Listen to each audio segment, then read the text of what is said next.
లోకకవి అందశ్రీ భౌతికంగా మన నుండి దూరమై కొన్ని వారాలైతే గడుస్తూ ఉంది. కానీ తనకు సంబంధించినటువంటి జ్ఞాపకాలు, తనకు సంబంధించినటువంటి తను రాసినటువంటి ఆ యొక్క రాతలు ప్రజలలో ఈ భూమి ఆకాశం ఉన్నంత వరకు ఉంటాయన్నటువంటి మాటలను అయితే మనం వింటా ఉన్నాం. ఇక అందశ్రీతో పాటుగా జర్నీ చేసినటువంటి సినీ గేయ రచయిత, తెలంగాణ ఉద్యమ పాటల రచయిత మిట్టపల్లి సురేందర్ మనతో పాటుగా ఉన్నారు. అన్న నమస్తే. నమస్తే శ్రీను. అందశ్రీ దాదాపుగా మీకు అందశ్రీ ప్రభావం ఎంతో కొంత ఉన్నటువంటి వ్యక్తి. అందశ్రీ రాతలను చూసి ప్రభావం చెందినటువంటి వారు, లేకపోతే అందశ్రీ పోకడలను చూసి ప్రభావం చెందినటువంటి వాళ్ళు ఉంటారు దాదాపుగా. దానిలో మీ పైన అందశ్రీ ప్రభావం గురించి మాట్లాడాలనుకుంటే? నా పైన అందశ్రీ గారి ప్రభావం లేదు. నాకు ఉంటే గోరెటి వెంకన్న ప్రభావం ఉంటుంది. ఓకే. ఎందుకంటే నాకు ఊహ తెలిసి పాట తెలిసినప్పటి నుంచి గోరెటి వెంకన్న పాటలు విన్నాం.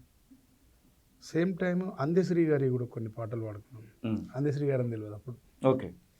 అందశ్రీ గారితో మాకు రిలేషన్ ఏర్పడి మేము ట్రావెలింగ్ అనేది మా జర్నీ స్టార్ట్ అయినప్పుడు వరకు కూడా సార్ అని తెలియదు. కానీ తెలిసినాక ఆయన ముద్రను అందుకోలేమనే విషయం అర్థమైపోయింది. ఆయన ముద్రను అందుకోలేము, రెండోది ఆయనలాగా కూడా రాయలేము. ఓకే. అది సాధ్యమయ్యే పని కాదు. ఆయన ఒక స్థితిని పొంది ఒక స్థితిలో ఉండి సాహిత్యం రాసింది. ఓకే. నేను అడిగిన సార్ ఇదంతా మేము టెంపుల్స్ అట్లా పోతున్నప్పుడు మాకు ఇచ్చాపట్టి బాగా నడిచేది. నేను చాలా విషయాలు అడిగేది సార్ని. సార్ ఇదంతా నిక్షిప్తం చేస్తే బాగుంటుంది సార్, దీన్ని మనం ఒక గ్రంథం చేద్దాం సార్, ఒక గ్రంథంలో చేద్దాం అంటే నా అనంతరం ఏది ఉండద్దే ఆచార్య, ఇది నాతోని మొదలు కాలేదు, నేను దీనికి పెద్దగా హక్కుదారుని కాదు, ఏదన్నా మాట్లాడాల్సి వచ్చింది అంటే అవతలి వాళ్ళను బట్టి మాట్లాడతా తప్ప నేను వ్యక్తిగతంగా ఇది అని చెప్పుకోవడానికి నేను అమ్మ కృపను నేను వ్యక్తిగతం అని చెప్పుకోలేను. అది ఆమె ఇచ్చింది, నేను ఆమెకే వదిలేసిపోతా తప్ప నా అనంతరం కూడా ఏది లేదు, ఏది ఉండాలని కోరుకోవద్దు అన్నాడు. ఎవరన్నా మీ ముద్ర కలిగి రాస్తారు సార్, మీ ప్రభావం కలిగి రాస్తారు సార్ అంటే కూడా మనకు ప్రభావమే లేదు, నేనే కాదు నాకు ఇక్కడ ప్రభావం ఉంటుంది మీ మీద. ఇప్పుడు అందశ్రీ భౌతికంగా లేకపోయినప్పటికీ కూడా అందశ్రీ మిమ్మల్ని ఏమని పిలిచేది, మీరు అందశ్రీని ఏమని పిలిచేది? నేను సార్ అని పిలిచేది, అప్పుడప్పుడు అన్న అని పిలిచేది. ఓకే. కానీ అన్న కంటే ఎక్కువ సార్ అనే పిలిచేది. సార్ అనే పదమే సార్ అనే. ఎందుకు మాకు ఆయన దగ్గరైన తర్వాత సార్ అని పిలిచేది. దూరంగా ఉన్నప్పుడు అన్న అనే మాట్లాడేది ఫోన్లో అప్పుడప్పుడు. అంటే బాగా ఏదో అట్లా అట్లా పలకరింపులు ఉన్నప్పుడు. కానీ బాగా దగ్గర అయిపోయిన తర్వాత ఆయనను బాగా ఇన్సైడ్కి వెళ్ళి చూసిన తర్వాత ఆయన ఏంది మాకు అర్థమైన తర్వాత మేము సార్ అనే పిలిచేది. ఎప్పుడు కలిసినా కాళ్ళకు నమస్కారం చేసి మాట్లాడేది. మీరు ఏమని, మిమ్మల్ని ఏమని పిలిచేది? ఆచార్య అని పిలిచేది. మిమ్మల్ని ఆచార్య అని పిలిచేది. చాలా మందికి తెలియనటువంటి విషయం. ఆచార్య అని పిలిచేది. ఆయన సహజంగా ఆయన కొంచెం కవులు ఎవరైనా నచ్చితే, ఇప్పుడు మా రాచకొండ రమేష్ అంకుల్ని కూడా ఆచార్య అని పిలుస్తాడు. ఆయనకు నచ్చితేనే ఆచార్య అని పిలుస్తాడు, లేకపోతే పిలువడు. ఆమె అట్లా మేము సార్ అని పిలిచేది. రమేష్ మామైనా సార్ అని పిలుస్తాడు, నేనైనా సార్ అని పిలుస్తా. రేంజర్ల రాజేష్ కూడా చాలా ట్రావెల్ ఉంది సార్తో, రాజేష్ కూడా సార్ అని, అందరం సార్ అనే పిలుస్తాం. ప్రయాణాలు ఎక్కువ చేసినామన్నారు కదా, ఏదైనా ప్రయాణం గురించి క్లుప్తంగా మాట్లాడుకోవాలనుకుంటే, ఈ ప్రయాణంలో నేను సార్తో ప్రయాణం చేస్తే అరే నాకు కొన్ని గొప్ప విషయాలు తెలిసాయి. శృంగేరి ఎట్లా సాగింది మీ ప్రయాణం? అప్పుడు చాలా స్పిరిచువల్గా సాగింది, చాలా లిరికల్గా సాగింది, చాలా ఎమోషనల్గా సాగింది, చాలా ఫన్నీగా చేసినాం జర్నీ. ఆయన అసలు నవ్విస్తూనే ఉంటాడు. నవ్వడం స్టార్ట్ అయింది అనుకోండి, ఇక నవ్విస్తూనే ఉంటాడు. ఎందుకంటే ఆయన ప్రపంచం అంతా తిరిగింది కదా. ఎక్కడెక్కడ ఏ దేశంలో ఆయనకి ఏదో ఒక సంఘటన అక్కడ చూసినప్పుడు, మేము బ్రేక్ఫాస్ట్ చేస్తున్న దగ్గరనో, లంచ్ చేస్తున్న దగ్గరనో, డిన్నర్ చేస్తున్న దగ్గరనో, ఎప్పుడన్నా మేము ఎవరైనా చూస్తేనో ఒక మనిషిని ఇంకో మనిషిని, ఏ దేశంలో చూసిన మనిషిని పోల్చి చెప్పడం, అట్లాంటి నవ్వుకోవడం, ఇవి జరిగేది. దాంతోపాటు చాలా విషయాలు అవగాహనకు వచ్చేది ఆయనతో ఉన్నప్పుడు. ఓకే. బాగా తిరిగింది కదా. ఓ రోజు మేము సరే ఈ ఉదయం సాయంత్రం ఉంటుందా సార్ అని అడిగినాం. ఉదయం సాయంత్రం ఉంటుందా సార్ అంటే ఎవరికి ఆయన అడిగింది, అదే మొత్తానికి ఉదయం సాయంత్రం ఉంటుందా సార్ అని అడిగిన. అది ప్రాంతానికి ఉన్నది, భూమికి ఉన్నది ఉదయం సాయంత్రం, కానీ సూర్యునికి లేదే బాబు అన్నాడు. అది ఖచ్చితంగా ప్రకాశవంతంగా మెరుస్తూనే ఉంటుంది. మెరుస్తూనే ఉంటుంది. ఒకవైపు భూమి తిరుగుతూనే ఉంటుంది. సూర్యుడు ఒకవైపు ఉదయిస్తూనే ఉంటాడు, ఒకవైపు చీకటి వస్తూనే ఉంటుంది భూమికి. అవును, అది భూమిది కానీ సూర్యునిది కాదే. సూర్యుడు ఎప్పుడు మండుతూనే ఉంటాడు, ప్రకాశవంతంగా ఉంటూనే ఉంటాడు. తెల్లారడం సాయంత్రం అవడం అనేది ఇది మనం పెట్టుకున్నది, మనుషులు పెట్టుకున్నది, సూర్యునికి లేదు అని చెప్పిండు. అప్పుడు ఆదిత్య గీతం పాడి వినిపించింది. నాకు అది రాదు. ఓకే, నాకు ఆ పాట రాదు. ఒకవేళ నాకు గుర్తున్నా నేను పాడే ధైర్యం చేయను. ఓకే, ఎందుకంటే దాన్ని మనం అటెంప్ట్ చేయలేము. అంత భావయుక్త ఆయన పాడుతూ ఉంటే నేను మా తమ్ముడు మరిసి మేమిద్దరం ఏడ్చినాం. ఓకే, దాన్ని ఎక్స్ప్లెయిన్ చేస్తాడు. దాన్ని ఎక్స్ప్లెయిన్ చేయడం ఎంత అద్భుతంగా ఎక్స్ప్లెయిన్ చేస్తాడు అంటే ఒక్కొక్క వాక్య నిర్మాణాన్ని ఎందుకు రాయడం జరిగింది, ఏది స్ఫూర్తి తీసుకుని రాయడం జరిగింది అనేది తీసుకుని చెప్తాడు. ఆయన చెప్తా దాన్ని ఎక్స్ప్లెయిన్ చేసినప్పుడు ఇక నాకైతే భయమేదబ్బా. సాధారణంగా మేము రాసేది రచన కాదు, ఇక్కడ మనం మాట్లాడేంత స్థాయి లేదని అక్కడ ఫిక్స్ అయిపోయినాం. అయిపోయి సార్ అని స్టార్ట్ చేసినాం. అందశ్రీకి చదువు రాదు, అందశ్రీ రాయలేడు. కానీ ఈ పాటలన్నీ ఎట్లా తను రాశాడంటే ఎట్లాంటి సందర్భంలో పుట్టాయి అనుకోవచ్చు, ఆ జ్ఞాపక శక్తికి గల కారణం ఏమనుకోవచ్చు? ఆయనకు కృపనే, ఆయనకు నేచర్ బాగా సపోర్ట్ చేసేది. ఓకే, అందరికీ తెలిసింది అందశ్రీ గారు కేవలం అక్షర శిల్పిగానే తెలుసు. ఆయన అద్భుతమైన సాధకుడు, ప్రకృతి సాధకుడు. విపరీతంగా కూర్చొని ధ్యానం చేసేది. బాగా ఆయనకు నేచర్ నుంచి సంపాదించుకోవడమే ఎక్కువ అలవాటు. ఆయనకు అట్లా వచ్చిందే విద్య. తాపీ మేస్త్రిగా ఉన్నప్పుడు రాసిన పాటలు అద్భుతమైన పాటలు. అక్కడ నుంచి స్టార్ట్ అయింది. ఆయనకి ఏదో అమ్మవారి దయ అవన్నీ ఉన్నాయి, అమ్మ దయ ఉన్నది కాబట్టి ఆయన అక్కడి నుంచి ఇక్కడ దాకా సాధించగలిగిండు, రాగలిగిండు. ఇప్పుడు ఒక పాట వింటే అలాంటి పాట ఇంకెవరో రాసింది అనడానికి ఉండదు. అవును, ఉండదు. ఇప్పుడు పల్లె కన్నీరు పెడుతుంది పాట గోరెటి వెంకన్న పాట చెప్పొచ్చు. ఆ పాట తర్వాత కొన్ని వందల పాటలు వచ్చినాయి, సేమ్ అదే లైన్, వందల సంఖ్యలో పాటలు ఉన్నాయి. దాంట్లో నేను దానికి వ్యతిరేక దిశలో ఒక పాట రాసిన. ఆ పాటలంతా బాధను తెలియజేస్తూ, విచ్ఛిన్నం అయిపోయిన పల్లెని తెలియజేస్తూ రాస్తే, నేను దానికి విభిన్నంగా ఏం చేసిన అంటే పల్లె ఎంత అందంగా ఉండేది, ఎంత గొప్పగా ఉండేది అనేది రాసిన. అట్లా గోరెటి వెంకన్న పాట వచ్చిన, గద్దరన్న పాట వచ్చిన, జయరాజ్ అన్న పాట వచ్చిన, తర్వాత గూడ అంజన్న పాటలు వచ్చిన, ఇంకెవ్వరి పాటలు వచ్చినా, మిత్ర గారి పాటలు వచ్చినా, విమలక వాడిన పాటలు, ఇలా ఏమి వచ్చినా ఏం జరిగేది అంటే వాటికి ఇమీడియట్గా ఒక ఆల్టర్నేట్ ఏదో వాటికి ఇమీడియట్గా పిల్లలు అనేది సంభవించేది మాలాంటి వాళ్ళ నుంచి. కానీ అందశ్రీ గారి నుంచి ఒక పాట వస్తే దాని తర్వాత ఇంకెవరు ఏం చేయడానికి ఉండదు, చేయరు. ఓకే, అలాంటి పాటలలో మీకు అరే ఈ పాట ఇంతకు మించి మనం ఏం చేయలేము అనుకున్న పాటలు చాలా ఉన్నాయి. ఆల్మోస్ట్ అన్ని పాటలు అలాంటివి. ఇప్పుడు ఆయన చేసింది ఏదైనా కొమ్మ చెక్కితే బొమ్మరా, కొలిసి మొక్కితే అమ్మరా, ఆదికే ఇది పాదురా, కాదంటే ఏది లేదురా. ఇప్పుడు దీనికి మీరు దీన్ని తీసుకొని దీని ఇన్స్పైర్ అయ్యి వచ్చిన పాటలు ఏమైనా ఉంటే చెప్పగలుగుతారా? కష్టం.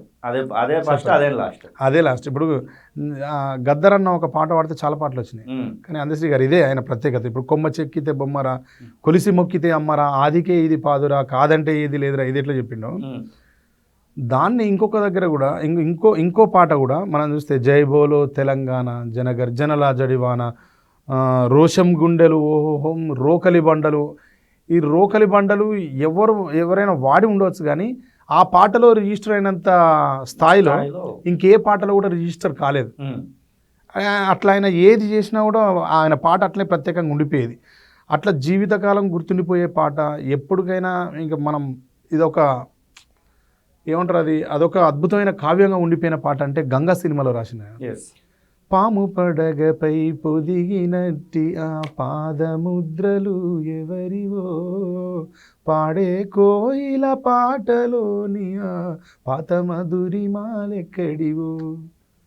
ఈ పాటలో ఆయన రాసిన ఏ వాక్య నిర్మాణాలు, ఏ పోలికలు కూడా ఇప్పటివరకు ఎవరు రాయలేదు.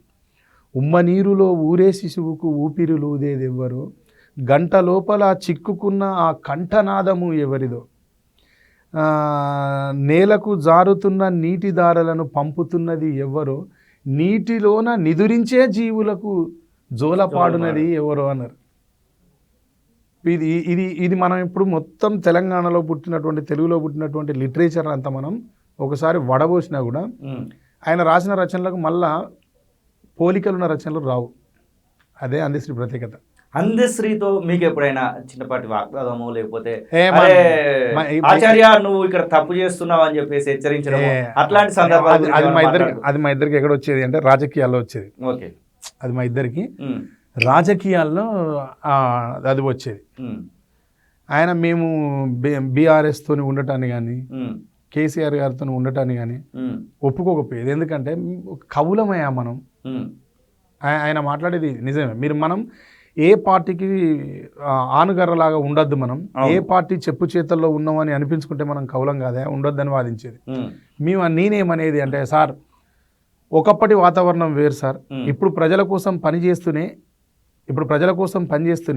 ఒక పార్టీకి పనిచేయాలనే సిద్ధాంతంలో వచ్చిరు సార్ చాలామంది. దాంట్లో బీఆర్ఎస్ పార్టీ అనేది పాటని, రాజకీయాన్ని, యుద్ధాన్ని, ప్రజాస్వామ్యాన్ని అన్నింటినీ కలగలుపుకొని అవతరించిన పార్టీ సార్ అది. దాంట్లో అంతో ఇంతో పాటకు గౌరవం ఉంటుంది సార్. అక్కడి నుంచి జరగడం అనేది మాతో కాదు అని మాకు ఇదే వాదన జరిగేది. అందశ్రీకి ఒక లోటు దాదాపు దశాబ్ద కాలం పాటు తను అనుభవించినట్టుగా చెప్తా ఉంటారు. జయ జయ హే తెలంగాణ పాటని రాష్ట్ర గీతంగా పెట్టాలని చెప్పేసి చాలా ప్రయత్నాలు చేస్తే దాన్ని అప్పుడున్నటువంటి ప్రభుత్వం యాక్సెప్ట్ చేయకపోవడం, తర్వాత రేవంత్ రెడ్డి ప్రభుత్వం వచ్చిన తర్వాత దాన్ని రాష్ట్ర గీతంగా పొందుపరచడం. ఈ విషయంలో ఎప్పుడైనా మీతో డిస్కషన్ జరిగేదా? జరిగేది. కేసీఆర్ గారు నన్ను చిన్న చూపు చూసిండ్రా, నా పాటను చిన్న చూపు చూసిండ్రు, నచ్చలేదు అనేది జరిగేది. ఓకే, కులం గురించి ఎక్కువ డిస్కషన్ చేయొద్దు అని చెప్పేసి అనేదట.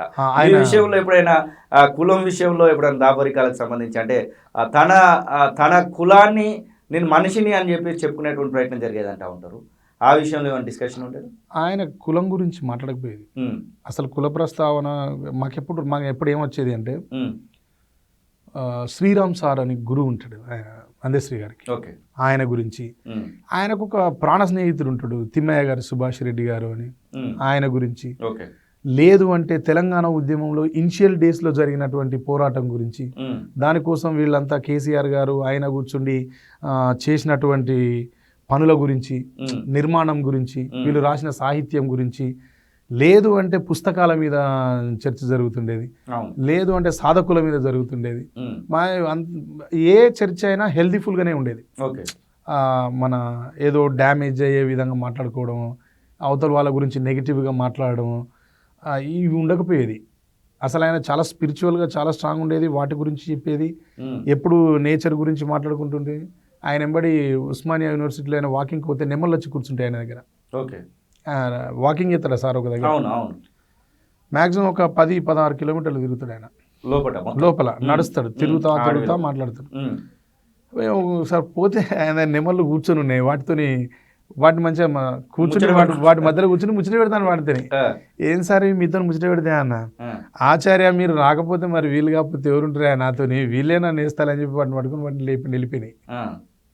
అంటే అందశ్రీకి పుట్టుక నుంచి పేదరికం ఇవన్నీ చూస్తూ వచ్చినాం. ఎప్పుడైనా ఆర్థికంగా ఇబ్బందులు పడ్డము, లేకపోతే ఇప్పుడు ఉన్నటువంటి ఇంటి విషయంలో ఇది చిన్న ఇల్లు అని చెప్పేసి ఏదైనా బాధపడ్డము, అట్లాంటి సందర్భాలు ఆయన ఏం బాధపడలేదండి. ఆయన బాగా ఒత్తిడిలో ఉన్నా, ఆయన ఎక్కడ ఉన్నా, ఆయన వ్యక్తిగత విషయాలు, కుటుంబపరమైన విషయాలు మేము ఎప్పుడు మాట్లాడకపోయేది. మాకు ఎప్పుడు మంచిగా గురు శిష్యులకు, అన్నదమ్ములకు, తండ్రి కొడుకులకు ఎట్లుంటుందో ఆ రిలేషన్స్ మీదనే పోయేది మేము. ఆయన వ్యక్తిగత విషయాలు కానీ మా వ్యక్తిగత విషయాలు కానీ మేము ఏ రోజు చర్చించకపోయేది. గట్కేసర్లో ఇప్పుడు ఇల్లు కడుతున్నట్టున్నాడు, ఇంటి వైపుగా ఎప్పుడైనా మిమ్మల్ని తీసుకెళ్ళి చూపించడము? వెళ్ళినా నేను నాకు ఆ ఇల్లు అదంతా తెలుసు. ప్రభుత్వానికి సంబంధించి ఈ రాష్ట్ర గీతంగా పెట్టిన తర్వాత ఒక అమౌంట్ను అప్పుడు అనౌన్స్ చేసిన తర్వాత మీతో తను షేర్ చేసుకున్నటువంటి ఏమైనా పదాలు ఉంటాయి? ఏ అమౌంట్ అంటే రాష్ట్ర ప్రభుత్వం నుంచి అందశ్రీకి ఇచ్చినటువంటి దాని గురించి అసలు అది లెక్కలోనే లేదు. అసలు మా లెక్కలనే లేదు అది. అసలు నేను ఇందాకనే చెప్పినా కదా, మా డిస్కషన్ పర్సనల్గా అసలు ఉండవు. ఏది ఉన్నా పాట మీద, సాహిత్యం మీద, పురాతనమైన కట్టడాల మీద, ప్రాంతాల మీద, దైవం మీద, ఆయనకున్న అమ్మవారి మీద ఉన్న విశ్వాసం మీద, ఆయన నేచర్ నుంచి సంపాదించుకున్న దాని మీద, అప్పుడు మా ఇంటికి వస్తే మా పిల్లలతోని లేదా బయటికి వెళ్తే మా ఫ్రెండ్స్తోని మేము అట్లా ఉండేది. అసలు ఈ వ్యక్తిగతమైన చర్చ ఎప్పుడు జరిగిపోయేది. అవన్నీ తుచ్చమైన సీను, అవి వస్తూ ఉంటాయి పోతూ ఉంటాయి. వాటి గురించి అసలు ఆయన డిస్కస్ చేయకపోయేది. దాని గురించి బయట ఆయన గురించి మాట్లాడే మాటలకును ఆయనతో వ్యక్తిగతంగా తిరిగితే ఉండే దానికి చాలా తేడా ఉంటుంది. మేము కూడా దగ్గరికి పోకముందు అట్లే అనుకున్నాం. నేను కూడా ఆయన దగ్గర పోకముందు విభేదాలు ఉండే, మాట పట్టింపులు ఉండే, ఇవన్నీ ఉండే.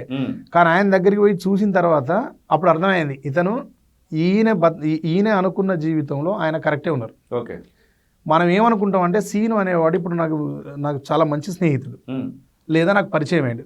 సీను ఒక సెలబ్రిటీ. సీను మీద నేను ఏమనుకుంటా అంటే వస్తున్నప్పుడు సీను మీద నేను ఒక ఇమాజినేషన్లో వస్తా. నేను ఒక నా ఊహ ప్రపంచంలో సీన్ ఒకలాగా ఉంటాడు. యాక్చువల్గా సీన్ అట్లా ఉండాలని అనుకోవడం నా తప్పు. సీన్ ఇట్లనే ఉంటాడు, ఇంతే 5 ఫీట్ల 5.5 ఫీట్ల హైట్ ఉంటాడు, కొంచెం నెరిసిన గడ్డం, నల్లగడ్డం, మంచి జారిపోతున్న జుట్టు, ఇట్లనే ఉంటాడు ఆయన. నేను వచ్చి ఆయన అపరిచితులాగా క్రాఫ్ ఉండాలి, మన విజయ్ దేవరకొండలాగా కాండలు పెంచాలి, నువ్వు అల్లు అర్జున్ గారి లాగా బాగా యాక్టింగ్ చేయాలి అంటే ఇట్లా నేను అనుకోవడం తప్పు కదా. అది వాళ్ళు అనుకున్నది. ఆయన బతికినంత కాలం ఆయన ఉన్న విధానంలో ఆయన బాగున్నాడు. ఆయన మాట కటువుగా ఉంటుంది అంతే, కానీ మనిషి చాలా స్మూత్. ఏదైనా మీకు అంటే ఈ పాట నేను పాడాలి ట్రిబ్యూట్గా అందశ్రీ గురించి అంటే ఆ పాటను మీ గొంతు నుంచి ఇందా చెప్పినా కదా, పాము పడవగా పొదిగినట్టు ఆ పాటను డెఫినెట్గా చాలా అద్భుతంగా చాలా బాగా రికార్డ్ చేస్తుందని. ఓకే, అది నేను అది ఒకటి. తర్వాత అందశ్రీ గారు రాసిన పాటల్లో ఆయన జానపదాలు కూడా అద్భుతంగా రాసేది. జానపదాలు కూడా సిద్దిపేట దారిలో ఎక్సలెంట్గా రాస్తాడు. నీకు ఇంతకుముందు చెప్పినా కదా. చెప్పండి. అల్లి బిల్లి అంగుర తోట, ఆ తోటల్ల నడుమన పిల్ల బాట, ఆ బాటల్లో పల్లె పాట పాడుకుంటా, నే చేరాలి చిన్నంగా సిద్దిపేట. ఈ పాట సార్ దగ్గర పర్మిషన్ తీసుకునేది. ఇదొకటి. పాము పడగపై పొదిగినట్టి పాదముద్రలు ఎవరి కూడా పాట తీసుకున్నాం. అది తీసుకొని మన కేరళ సింగర్స్ ఒక ఇద్దరిని తీసుకున్నాం. కేరళ సింగర్స్ ఇద్దరు, మన తెలంగాణ నుంచి ఒక 2 అమ్మాయిలను చూస్ చేసి సార్ కదంతా ట్యూన్ చేసి పెట్టినాం. కానీ అది వినకుండానే లేదు, అది డెఫినెట్గా పాట గొంతు నుంచి ఆ పాము పడగపై పాట నా లిరిక్స్ అన్ని నాకు గుర్తులేవు సీన్. ఎందుకంటే దాన్ని ఒక వాక్యం ఇటు ఒక వాక్యం అటుగా పాడుతున్నాం. అది చాలా భయంకరమైన దోషం ధ్వనిస్తుంది. నేను పూర్తి సాంగ్ రికార్డ్ చేసి ఫస్ట్ నీకే వినిపిస్తా. చివరగా అందశ్రీ అనేటువంటి పేరుకు మీరు ఇచ్చేటువంటి ఏదైనా మాట అంటారా, లేకపోతే అందశ్రీకి సంబంధించినటువంటి ట్రిబ్యూట్గా మీరు ఏదైనా చెప్పాలనుకున్నా కానీ, ఎందుకంటే రేపు కూడా ఒక కార్యక్రమం చేయబోతున్నట్టుగా తెలుస్తూ ఉంది, దానికి సంబంధించి అయినా ప్రజల కోసం మనం అంత పెద్ద వ్యక్తి గురించి నేను చెప్పగలిగే అంత స్థాయి నాది కాదు. కానీ ఆయనకు నాకు ఉన్న సాన్నిహిత్యం ప్రకారం నేను ఆ సార్తో మెదిలిన విధానంగా, ఆ సార్కు నాకున్న అనుబంధంలో నేను కోరుకునేది ఒకటే, వీలైతే సార్ మళ్ళీ తెలంగాణలే, మళ్ళీ ఇదే తెలంగాణలో ఇదే భూమి మీద ఎవరన్నా ఒక తల్లి కడుపున మళ్ళీ ఒకసారి అందశ్రీగానే పుట్టు సార్, ప్లీజ్. Thank you. ఇది అందశ్రీ పైన తనకున్నటువంటి అనుబంధాన్ని గుర్తు చేస్తూ మిట్టపల్లి సురేందర్ మాట్లాడుతున్నటువంటి మాట చూస్తూనే ఉండండి. తొలి వెలుగు, అసలైన తొలి వెలుగు. ఫాలో వాట్సాప్ @తొలి వెలుగు అఫీషియల్.